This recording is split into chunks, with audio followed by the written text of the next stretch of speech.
Assalamualaikum warahmatullahi wabarakatuh. Perkenalkan, nama saya Muhammad Irsan dengan NIM 24241151. Di sini saya akan mengerjakan tugas UTS dan UAS dari matkul statistika.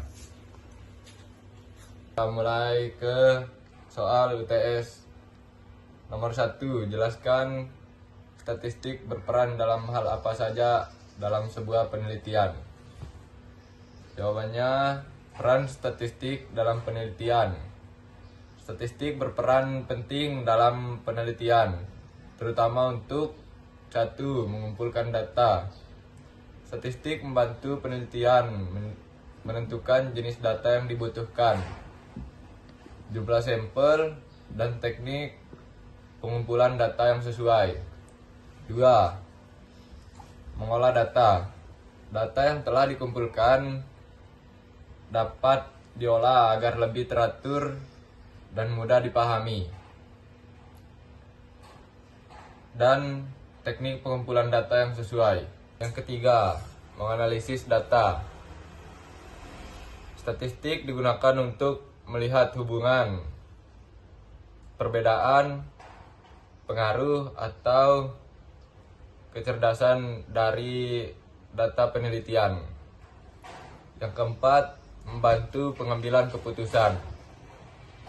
Melalui hasil analisis statistik, peneliti dapat menentukan apakah hipotesis diterima atau ditolak. Yang kelima, menarik kesimpulan penelitian. Statistik membantu penelitian membuat kesimpulan berdasarkan data yang objektif, bukan berdasarkan data pribadi. Lanjut ke soal nomor 2. Soal nomor 2, kita disuruh menghitung modus, median, dan mean. Jawabannya, data nilai ujian pemrograman dasar, yaitu 7, 5, 9, 8, 6, 7, 4, 9, 8, 5, 7, 6, 9, 8, 7, 5, 9, 6, 8, dan 7. Data yang setelah diurutkan adalah 4, 5, 5, 5, 6, 6, 6, 7, 7, 7, 7, 7, dan 8, 8, 8, 8, dan terakhir 9, 9, 9, 9. Jadi hasil dari modus adalah 7, hasil dari median 7, dan hasil dari mean adalah 7. 3. Yang ketiga, kita langsung ke jawaban. Perbandingan hasil belajar antara kelas A dan kelas B. A. Mengapa kasus ini termasuk dua sampel tidak berhubungan? Kasus tersebut termasuk dua sampel tidak berhubungan karena mahasiswa kelas A dan mahasiswa kelas B berasal dari kelompok yang berbeda. Mahasiswa yang menggunakan metode blended layering tidak sama dengan mahasiswa yang menggunakan metode pembelajaran konvensional. B. Apa yang dibandingkan dalam penelitian tersebut? Yang dibandingkan adalah hasil belajar mahasiswa kelas A yang menggunakan metode blended layering dengan hasil belajar mahasiswa kelas B yang menggunakan metode belajar pembelajaran konvensional. Lalu C, kita disuruh membuat atau mencari HO dan HA-nya. Jawabannya, HO-nya tidak terdapat perbedaan hasil belajar yang signifikan antara mahasiswa kelas A dan mahasiswa kelas B. HA-nya tidak terdapat metode layering dan mahasiswa kelas B yang menggunakan metode pembelajaran konvensional. Lalu D, kemungkinan kesimpulan jika hasil belajar kedua kelas berbeda secara signifikan. Jika hasil belajar kedua kelas berbeda secara signifikan, maka HO ditolak dan HA diterima. Artinya terdapat perbedaan hasil belajar yang signifikan antara mahasiswa yang menggunakan metode blended learning dan mahasiswa yang menggunakan metode pembelajaran konvensional. Lanjut nomor 4. Soal nomor 4. Kita langsung saja ke jawaban. Pentingnya uji normalisasi dan uji homogenitas. Uji normalisasi dan uji homogenitas penting dilakukan sebelum menentukan teknik analisis statistik. Uji normalitas digunakan untuk mengetahui apakah data hasil belajar distribusi normal atau tidak. Hal ini penting karena beberapa uji statistik parametrik mensyaratkan data distribusi normal. Sedangkan uji homogenitas digunakan untuk mengetahui apakah beberapa kelompok data memiliki varian yang sama atau homogen. Dalam kasus 3 jenis media pembelajaran digital, uji homogenitas diperlukan untuk memastikan bahwa perbedaan hasil belajar tidak dipengaruhi oleh ketidaksamaan variasi dan data antara kelompok. Jika data distribusi normal dan homogen, peneliti dapat menggunakan uji parametrik, misalnya ANOVA. Namun, jika data normal atau tidak homogen, peneliti perlu mempertimbangkan uji alternatif atau uji metode non-parametrik. Kita lanjut ke soal nomor 5.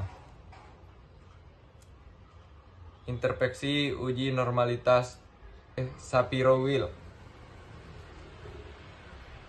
Kita langsung lanjut saja ke jawaban. Diketahui nilai signifikasi 0,0005 dan taraf signifikasinya bernilai 0,05. Karena 0,0005 lebih kecil daripada 0,05, maka data dinyatakan tidak berdistribusi normal. Jadi interpretasinya adalah data waktu respon pengguna saat menggunakan aplikasi mobile layering berbasis AI. Tidak memengaruhi asumsi normalitas. Dengan demikian, peneliti perlu mempertimbangkan penggunaan uji statistik non-parametrik dan melakukan penyesuaian analisis sesuai kebutuhan penelitian. Kita lanjut ke soal nomor 6. Interpretasi uji homogenitas Leuven. Diketahui nilai signifikasi adalah 0,126 dan taraf signifikasinya adalah 0,05.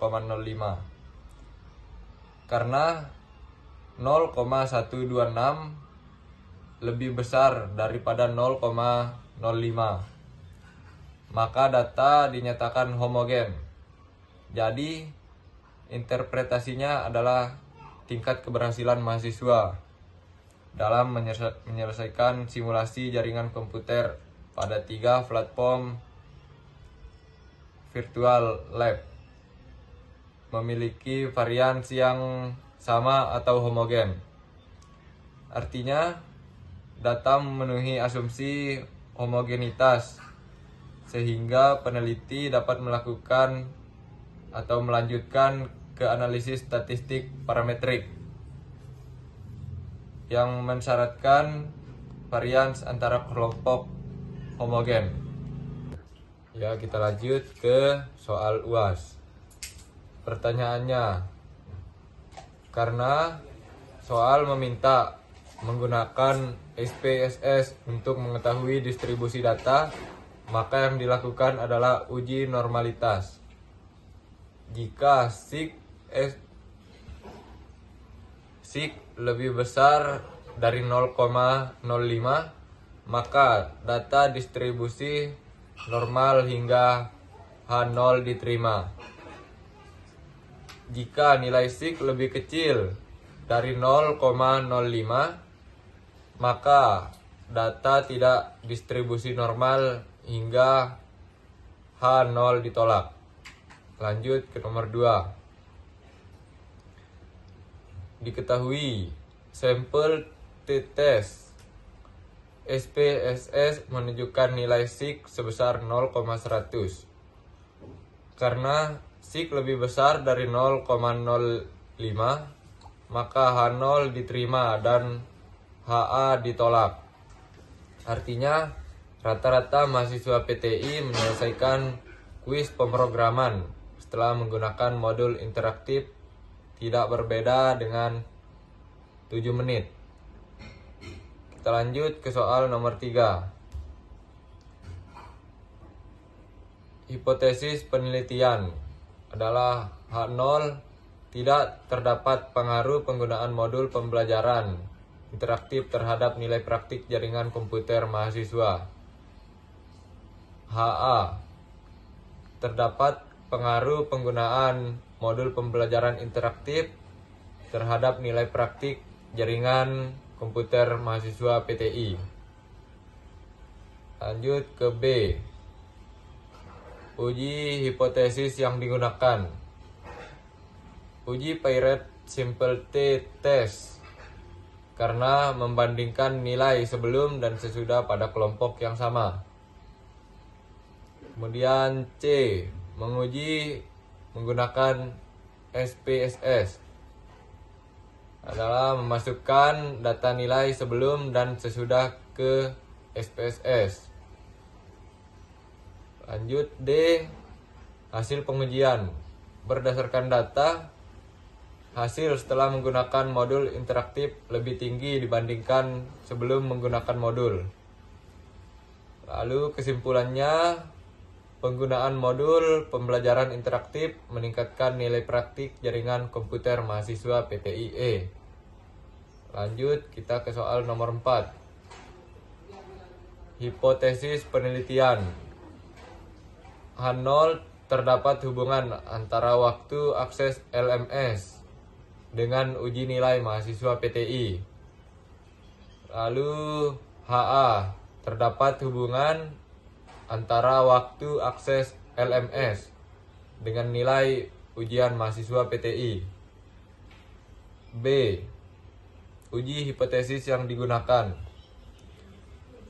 Uji korelasi Pearson karena ingin mengetahui hubungan antara dua variabel yang berdistribusi normal. Kemudian ke C. Pengujian menggunakan SPSS, memasukkan data waktu akses LMS dengan nilai ujian. Dan D. Hasil pengujian berdasarkan data, semakin lama waktu akses LMS, nilai ujian cenderung menurun, sehingga hubungan yang terjadi adalah hubungan negatif. Kesimpulannya, terdapat hubungan antara waktu akses LMS dengan nilai ujian mahasiswa PTI. Dan soal terakhir, diketahui hasil one way ANOVA menunjukkan nilai sig sebesar 0,000. Dan kesimpulannya, karena nilai sig lebih kecil dari 0,05, maka H0 ditolak dan HA diterima. Artinya terdapat perbedaan literasi digital mahasiswa PTI antara kelas tatap muka, blended, layering, dan pembelajaran daring. Metode pembelajaran memberikan pengaruh terhadap tingkat literasi digital mahasiswa. Ya, mungkin cukup sekian